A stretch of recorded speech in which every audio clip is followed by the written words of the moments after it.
شام کی راجدھانی دمشق کی ایک مسجد میں صحابی رسول حضرت ابو درداء رضی اللہ تعالیٰ عنہ تشریف فرما تھے کہ ایک شخص حاضر خدمت ہوا اور کہنے لگا، ابو درداء، ایک حدیث آپ کے حوالے سے لوگوں میں مشہور ہے، میں اس حدیث کو براہ راست ڈائریکٹ آپ سے سننے کے لیے مدینہ سے چل کر یہاں آیا ہوں۔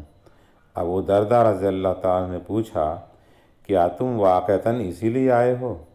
تجارت وغیرہ مقصد نہیں؟ کہا، نہیں، صرف اسی لیے آیا ہوں۔ پھر پوچھا، کسی اور کام سے آئے ہوگے؟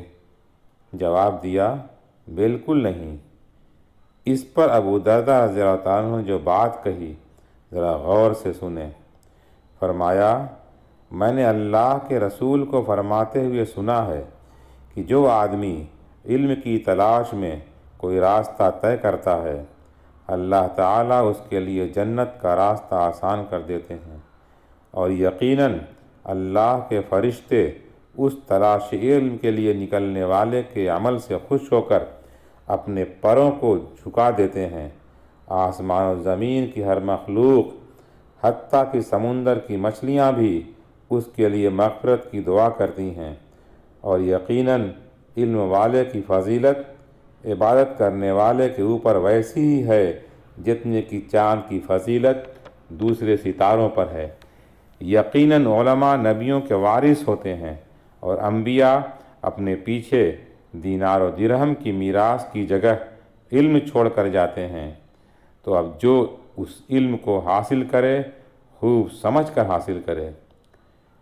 یہاں جس علم کی فضیلت بیان کی جا رہی ہے وہ جواب دلانے والا علم نہیں ہے، بلکہ وہ علم ہے جو اس کائنات کے بنانے والے کی پہچان کراتا ہے، اس کی بھیجی ہوئی کتاب اور بھیجے ہوئے رسول کی پہچان کراتا ہے، حق اور ناحق کے درمیان فرق کرنے کے اصول بتاتا ہے، حلال و حرام کو کھول کھول کر بتا دیتا ہے۔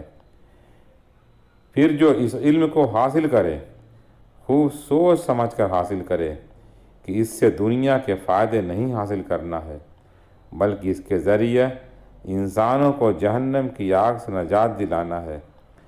فضیلت کے اعتبار ہی سے اس علم کے پھر تقاضے بھی ہیں۔ مسلم دور حکومت کے ایک چیف جسٹس کے بارے میں نے پڑھا تھا کہ وہ محلے کی مسجد میں بچوں کو شام کے وقت صرف اس خوف سے پڑھایا کرتے تھے کہ فیصلوں کی تنخواہ